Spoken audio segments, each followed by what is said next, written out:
in the hauntingly captivating world of Fallout. Ghouls serve as a charming reminder of what happens when you let a nuclear meltdown turn your skincare routine into a horror show. These once human beings undergo significant physical changes, resulting in decaying skin that looks like a bizarre mix between leather and parchment. Perfect for your next Halloween costume. Their sunken, hollow eyes, which seem to scream "I haven't slept in decades," convey both suffering and resilience, as if they're perpetually auditioning for a role in a post-apocalyptic soap opera. With skeletal features and protruding bones that could double as a Halloween decoration, ghouls definitely bring new meaning to the phrase bone structure. And let's not forget the lingering effects of radiation, which grant them enhanced strength and durability. Because, nothing says I can handle life's challenges quite like being able to lift a car while looking like a walking scarecrow. By breaking down the anatomy of ghouls, we can explore not only their eye-catching physical traits, but also the deeper themes of survival, identity, and the complex nature of humanity in a world where the best beauty tip is just embrace the decay. And who is Cooper? And let me introduce you to the most charmingly decayed character in Amazon's Fallout App 10, Cooper the Ghoul. Imagine if your favorite uncle got mixed up in a blender with a nuclear reactor. Yep, that's Cooper for you. Once upon a pre-apocalyptic time, Cooper was just like any other American Joe, living life, chasing dreams, and probably complaining about traffic. But then, in a plot twist no one saw coming except maybe the doomsday preppers, the Great War happened. Nuclear bombs fell faster than your Wi-Fi drops during a Zoom call, and civilization decided to hit the reset button. Cooper, not one to miss out on a global catastrophe, got a front-row seat to the chaos. The radiation did a number on him, transforming our once vibrant human into a ghoul. Now he's got the kind of complexion that would make a zombie look twice. Picture a raisin that's been left out in the sun too long, but with a heart of gold. Well, metaphorically speaking. Despite his new look, Cooper retains all his human memories and emotions. It's like having a midlife crisis, but instead of buying a sports car, you get a permanent membership to the Walking Radioactive Club. As he navigates the post-apocalyptic wasteland, he's constantly greeted with looks of horror and the occasional pitchfork, because why not add insult to injury? But Cooper's no quitter. He stumbles upon a group of survivors who, blessedly, see beyond his ghoul exterior. This motley crew becomes his new family, showing that sometimes family is just a bunch of people who don't run away screaming when they see you. Cooper, with his extensive pre-war knowledge, becomes the group's go-to history teacher. Think of him as a walking, talking encyclopedia with a face only a mother could love, if that mother was a mutant too. Of course, every good story needs a bad guy, and it struts the antagonist, a leader with a serious chip on his shoulder and an even more serious hatred for ghouls. This guy looks at Cooper and sees everything he despises about the old world. It's like blaming global warming on your grandma's fruitcake. Recipe completely irrational. In the climactic showdown, Cooper, fueled by a desire to protect his newfound family, faces off against the antagonist. Picture an epic battle scene where the stakes are high, the tension is palpable, and Cooper's rotting face. It's not just a fight for survival. It's a fight for acceptance in a world that's forgotten what empathy even means. When the dust finally settles, Cooper comes to terms with his identity as a ghoul. He learns to embrace his radioactive past while carving out a future with his new family. The ending hints at a hopeful future where ghouls and humans might just get along, proving that even in a broken world, acceptance and understanding can shine through, like a rare, non-radioactive diamond in the rough. So, next time you're wandering the wasteland, and you see a ghoul, maybe offer a handshake instead of a scream. Who knows, they might just be a Cooper, full of stories, wisdom, and a surprisingly sharp wit. Just be sure to bring some hand sanitizer, just in case. Before we get into our next segment, don't forget to like and subscribe. Becoming a ghoul. In Amazon's adaptation of the Fallout universe, we get to follow the saga of a ghoul character. The story dives into themes of identity, survival, and the consequences of human actions. Our star ghoul, Cooper, wasn't always the kind of guy you'd avoid in a dark alley. Once upon a time, he was a vibrant human with dreams and aspirations, like a pre-apocalyptic version of your overly ambitious high school friend. But then the Great War happened, and civilization decided to take a long, permanent coffee break. Cue the nuclear bombs and voila! Cooper's vibrant dreams are now accompanied by a vibrant green glow. Transformed by radiation into a ghoul, Cooper keeps all his memories and emotions, but now looks like he's had one too many bad days at a radioactive spa. As he roams the desolate wasteland, he's constantly reminded of his new reality by the occasional horrified scream or someone mistaking him for a Halloween decoration. Humans see him as a grotesque reminder of what happens when you forget to wear sunscreen during a nuclear fallout. Despite being shunned and living in solitude, Cooper's journey is sprinkled with moments of hope. Kind of like finding a Twinkie in a post-apocalyptic grocery store, he stumbles upon a ragtag group of survivors who, unlike the majority of the population, don't instantly reach for pitchforks at the sight of him. This diverse group becomes his makeshift family, proving that sometimes family is the people who don't run away screaming. Cooper, with his vast knowledge of the old world, think of him as a walking, talking Wikipedia with a serious case of dry skin, becomes indispensable to the group. He shares stories of the bygone era, helping them connect to the past and navigate their present. It's like story time around the campfire, but with more radiation and less marshmallows. Of course, no good story is complete without a villain. Enter the antagonist, a powerful enemy leader who has a severe case of ghoul phobia. This guy sees Cooper not just as an enemy, but as the physical embodiment of everything wrong with the old world. It's like blaming your bad haircut on the invention of scissors. In a climactic battle, Cooper, driven by a desire to protect his newfound family, takes on the antagonist.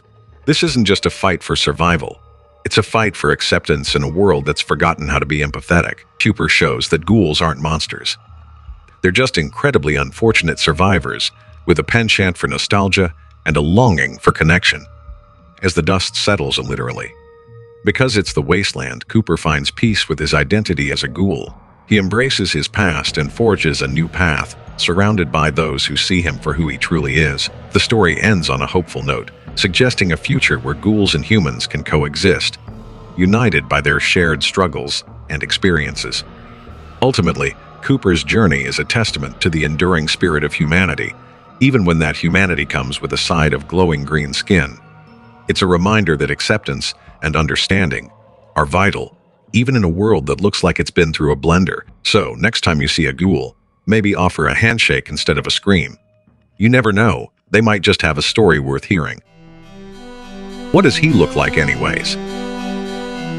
Let's paint a picture of Cooper the Ghoul, the post-apocalyptic poster child for before and after nuclear edition.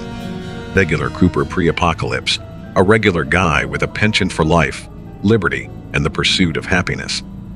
Now fast forward through a nuclear fallout, and you get the after version Cooper 2.0. First things first, let's talk about skin. Cooper's skin looks like it's been on the losing end of a decade-long battle with a sandblaster.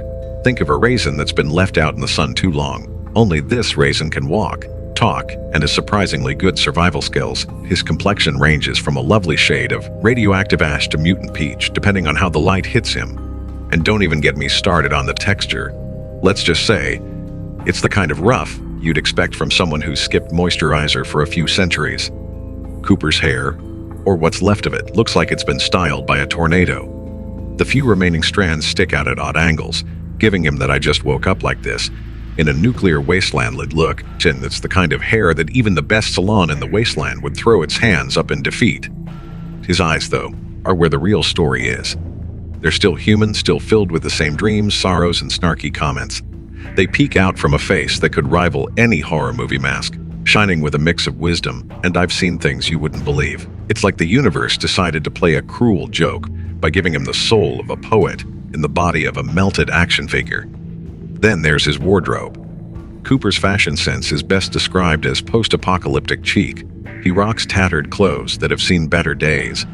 Kind of like if a thrift store exploded and he was left picking through the wreckage. His ensemble is completed by an assortment of makeshift armor and random trinkets from the old world, making him look like a cross between a medieval knight and a dumpster diver.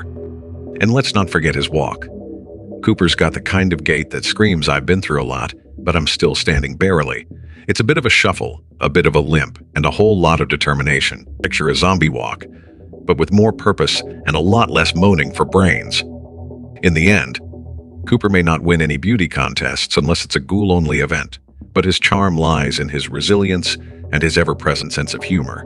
So, if you see him coming your way, don't run. Give him a nod, share a joke, and maybe, just maybe, you'll find a friend who survived the worst and still manages to crack a smile, or what passes for one in the ghoul community. Cooper the Ghoul from the Fallout TV series. He's not just a pretty albeit slightly melted face, folks. This guy comes packed with a few supernatural abilities that make him a force to be reckoned with in the post-apocalyptic wasteland. Let's break down his superpowers. What are his supernatural powers? 1. Radiation immunity. First up, Cooper is practically the poster child for radiation exposure. While the average human would turn into a glowing green puddle of goo after a few minutes in the wasteland, Cooper is like, bring it on. I'll take a dip in that radioactive lake any day. He's the only guy I know who can sunbathe in a nuclear fallout zone and come out looking like a slightly crispy potato. Superhuman resilience. This ghoul has the ability to take a beating and keep on ticking.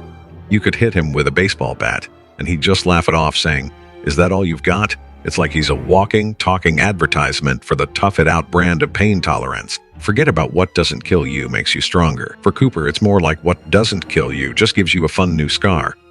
While he may look like the poster child for decay, don't let that fool you. Cooper has strength that could rival a bear on a caffeine high. He can lift heavy objects, throw some seriously impressive punches, and still manage to look good doing it. Just don't ask him to help you move. Or longevity. Cooper is the ultimate forever young poster child, but not in the typical way. He's like that old family car that keeps running despite having more miles on it than a cross-country road trip, thanks to the radiation. He could be around for centuries, offering unsolicited advice to every generation about how the world used to be. Back when hashtags were just pound signs, heightened senses, Cooper has developed senses sharper than a chef's knife. He can hear a raider's sneaky footsteps from a mile away and can smell trouble in yesterday's lunch before it even hits his nostrils. Imagine him as a low-budget superhero, sniffing out danger while simultaneously trying to find the last can of beans in the wasteland. It's a ghoul's car. Let's not forget his unique ability to charm friends and foes alike. Despite looking like he just crawled out of a horror movie, Cooper can win over hearts with his wit and charisma. It's like he's the ultimate don't judge a book by its cover case. People might initially scream and run away, but one quip about the state of their hair and suddenly he's the life of the party. Cooper's brain is a treasure trove of knowledge. About the pre-apocalyptic world, he remembers everything from old world history to how to make the perfect cup of coffee. Though, let's be honest, after a nuclear fallout, who even remembers what coffee tastes like? He can regale his companions with tales of yore, making them feel like they're on a weirdly educational field trip, just without the permission slips. Cooper the Ghoul may look like he's been through the ringer, but he's got a bag of supernatural tricks that make him the ultimate survivor in the wasteland. With resilience, strength, and a dash of charm, he's proof that even a ghoul can make a difference in a world gone mad. So if you ever find yourself in the post-apocalyptic wasteland, just remember, it's not about how you look, it's about how many raiders you can outsmart while wearing your best radiation-resistant outfit. Is Cooper the Ghoul immortal? The age-old question. Is Cooper the Ghoul immortal? Well, let's delve into that with a sprinkle of humor, shall we? Cooper's situation is a bit complicated, kind of like trying to explain quantum physics to a toddler. He's not exactly immortal in the traditional sense. He can still be hurt or killed, but thanks to his ghoul transformation, he has a remarkably long life. You might say he's immortal adjacent, like that one friend who always shows up to the party, no matter how many bad decisions are made. Think of Cooper as the ultimate survivor, who's been granted a VIP pass to life that comes with a few caveats. He can endure the ravages of time and nuclear fallout better than any of us could ever dream. And while regular humans are busy worrying about aging lines and wrinkles, Cooper can just shrug it off and say, "A little decay never hurts anyone." In a way, he's like that old car in your driveway that refuses to die. It might look like a hunk of junk, but it keeps chugging along, somehow passing inspection year after year. Cooper can take a beating, get blown up, or even have a bad hair day and still bounce back. Thus, the worst he faces is a bit of extra peeling. Let's not kid ourselves, Cooper isn't invincible. He can definitely meet an untimely end if he runs into a particularly nasty raider or gets too close to a really angry super mutant. So, while he can survive the apocalypse and keep on keeping on, he's not exactly the eternal youth or child. In summary, Cooper is not immortal, but he's got longevity down to an art form. He's like that friend who seems to defy the laws of nature, showing up at every party, every gathering, and every apocalypse without a care in the world. So, while he might not live forever, he sure makes a solid case for living it up while he can, complete with a side of humor and a dash of ghoul charm. Conclusion. In Amazon's Fallout, Cooper the Ghoul stands out as a compelling character who embodies resilience and humor in a post-apocalyptic world. With a distinctive appearance and supernatural abilities, he showcases incredible endurance, more resilient than a cockroach at a nuclear testing site. Cooper proves that identity and acceptance can thrive even in desolation. His wit and charm help him connect with a group of survivors, illustrating that family can be found in unlikely places. As a living bridge between the past and present, he reminds us of the richness of human experience, even with a side of glowing skin. While not immortal, Cooper's ability to bounce back and find humor in dark situations makes him a true survivor. He symbolizes hope, showcasing that resilience, camaraderie, and laughter are vital in navigating life's chaos. Cooper the Ghoul reminds us to embrace our differences, find joy in the absurd, and appreciate the power of a good joke, even if it comes from someone who looks like they've been through a blender. Here's to a character who proves that life is not just about survival. It's about living with laughter and a sprinkle of radioactive charm.